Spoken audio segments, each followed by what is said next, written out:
Graça e paz, amados. Gostaria de, nesta manhã, refletir com vocês acerca de uma passagem bastante interessante, maravilhosa, na realidade, que se encontra nos três evangelhos sinóticos e também no evangelho de João.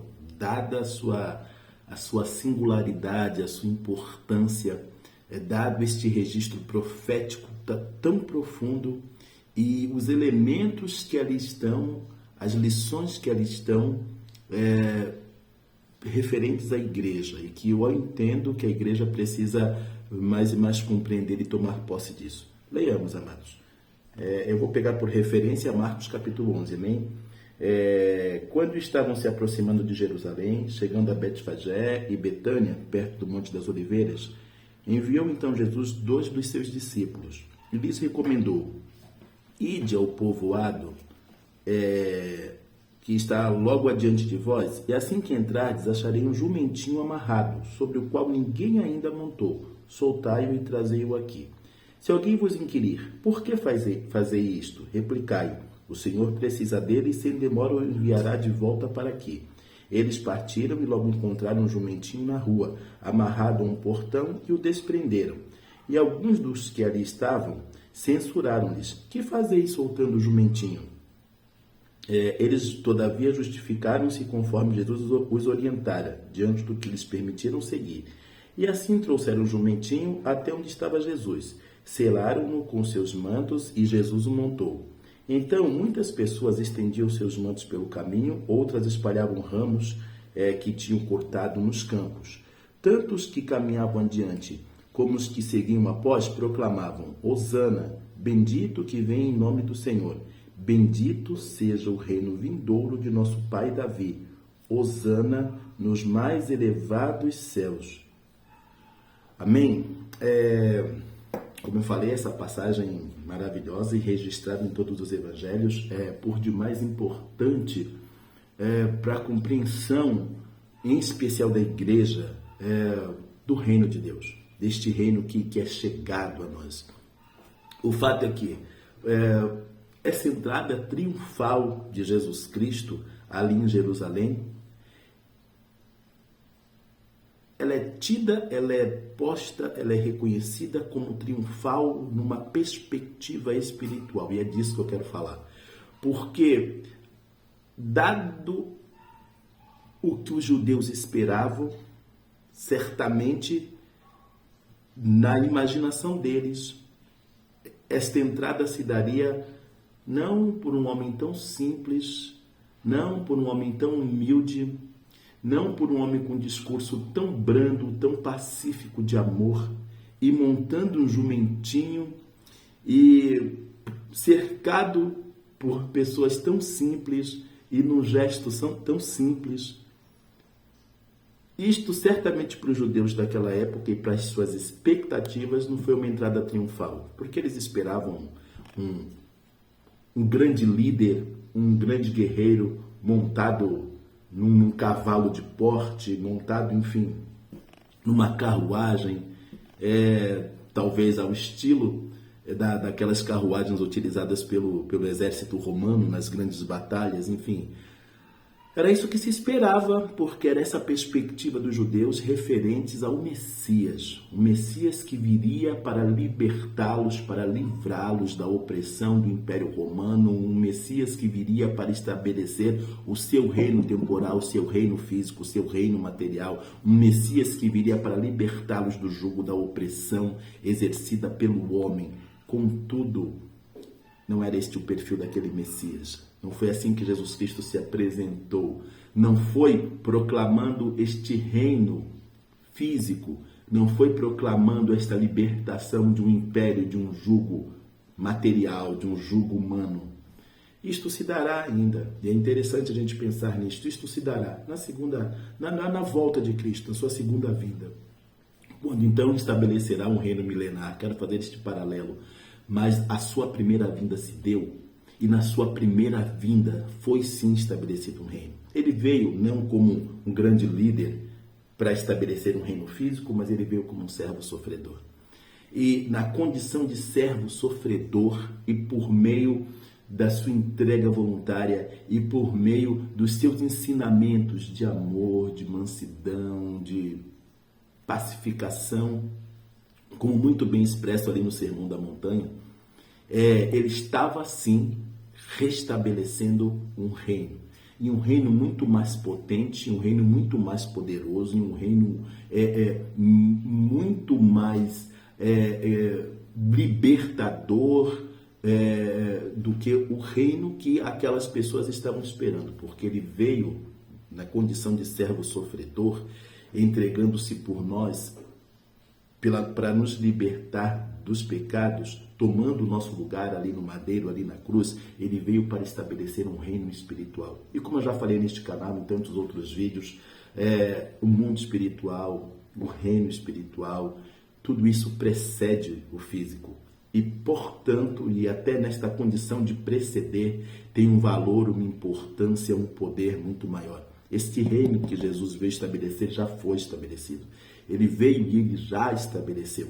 Diferente dos judeus não messiânicos que esperam ainda a vinda do Messias e que aguardam este grande líder que vai libertá-los de uma opressão, de um jugo material, nós cristãos sabemos que este reino já foi estabelecido. Mas quantas vezes, mesmo no nosso discurso de que já sabemos, não compreendemos, não damos o devido valor e importância para este reino que já foi estabelecido? Acreditamos, eu entendo que a questão de Jesus Cristo ter vindo como um servo sofredor deve-se ao fato de que na sua primeira vinda conquista alguma se deu, senão a libertação dos nossos pecados.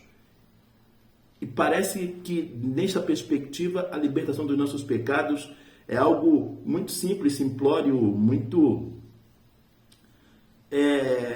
desprovido de poder. E não é esta a realidade, porque a nossa libertação dos nossos pecados é o grande passo para o estabelecimento do reino espiritual. E o reino espiritual se sobrepõe ao físico.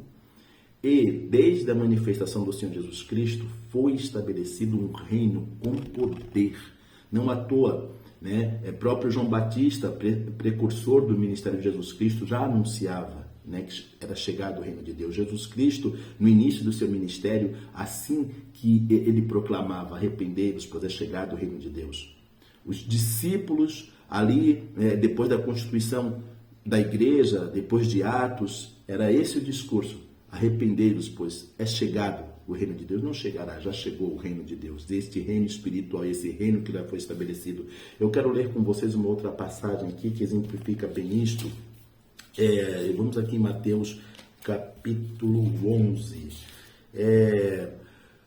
Quando João Batista, interessante, precursor de Jesus Cristo, aquele que veio anunciar o ministério do Senhor Jesus Cristo, quando ele é preso, e ele então manda alguns dos seus discípulos a Jesus Cristo para saber se ele era de fato o Messias ou se eles deveriam esperar algum outro. E a resposta de Jesus, a forma como ele responde é surpreendente e exemplifica de maneira prática isto que eu estou colocando como estabelecimento do reino espiritual e com poder. Então leiamos essa passagem.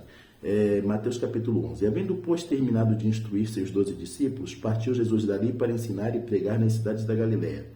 Assim que no cárcere João ouviu falar sobre o que Cristo estava realizando, enviou 2 dos seus discípulos para lhe perguntarem: és tu aquele que havia de vir, ou devemos aguardar outro? E prestem atenção na natureza da resposta de Jesus Cristo.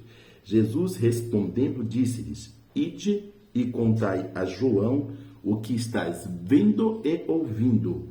Os cegos enxergam, os mancos caminham, os leprosos são purificados, os surdos ouvem, os mortos são ressuscitados, e as boas novas estão sendo pregadas aos pobres.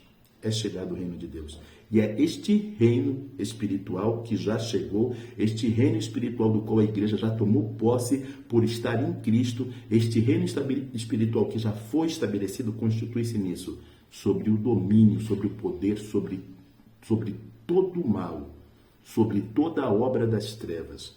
E este reino já estabelecido deve ser proclamado pela igreja. Este reino já estabelecido deve ser vivido na sua inteireza pela igreja. Jesus Cristo estabeleceu o seu reino, reino este no qual nós, a igreja, a noiva de Cristo, devemos viver, devemos desfrutar, devemos apontar para a humanidade. A Bíblia diz que Jesus Cristo se manifestou para desfazer as obras do diabo. A igreja, revestida do poder, a igreja, enquanto representante de Cristo nesta terra, deve marchar sobre a face desta terra, libertando esta humanidade do cativeiro espiritual no qual eles estão. Ele nos é dada toda a autoridade no nome de Jesus, justamente para o quê? Para o estabelecimento deste reino espiritual. O servo sofredor, aquele homem tão humilde que entrou ali em Jerusalém montando um jumentinho, tendo à sua frente um cortejo formado por pessoas tão humildes, aquele servo sofredor, ao entrar em Jerusalém, estava estabelecendo um reino sem igual. Um reino sem igual, porque ali ele estava estabelecendo e demarcando o reino espiritual que precede o físico, que precede o seu reino milenar. Um reino marcado por poder, um poder espiritual, poder esse que tem que ser exercido pela igreja. E me parece que muitas vezes isso foge ao entendimento, a igreja deixa de ter esta revelação do reino que já foi estabelecido, no qual a igreja deve viver e o qual a igreja deve proclamar. Não à toa, Paulo fala que eu não me envergonho do Evangelho de Cristo, pois é o poder de Deus para a salvação de todo aquele que nele crê. O Evangelho de Jesus Cristo é poder. É poder, porque é por meio deste Evangelho, porque é por meio desta palavra, porque é por meio de acreditarmos pela fé, tomarmos posse pela fé deste reino, que vivemos sobre a face desta terra de uma maneira sobrenatural. Que vivemos sobre a face desta terra tendo autoridade sobre toda a força espiritual das trevas. E não à toa podemos anunciar a liberdade aos cativos. Podemos, como disse Jesus Cristo aqui, anunciar aos coxos, que andem, aos cegos que enxerguem, aos leprosos que sejam purificados. E que aqueles que estão no seu cativeiro espiritual, que saibam que já foram libertos pelo poder de Jesus Cristo, que já pagou o preço pelo perdão dos nossos pecados. Este reino já foi estabelecido. Este reino deve ser vivido pela igreja. Este reino deve ser proclamado pela igreja, um reino espiritual. O servo sofredor, que tão manso, que tão humilde, entrou ali em Jerusalém montando um jumentinho, estava estabelecendo um reino sem precedentes. Que a igreja tome posse disso, que a igreja compreenda o poder por trás desta conquista, e que é nossa, e que é para proclamarmos, e que é para vivermos. Amém? Peço a todos que não deixem de dar o seu like, que ativem o sininho para que todas as vezes em que eu venha postar um vídeo você seja notificado. Se inscreva no canal e que você possa compartilhar essa mensagem, amém? Por meio da sua vida, por meio de você, essa mensagem pode alcançar tantas outras pessoas. Seja, pois, você o meu cooperador, como eu sou de Cristo, amém? Graça e paz.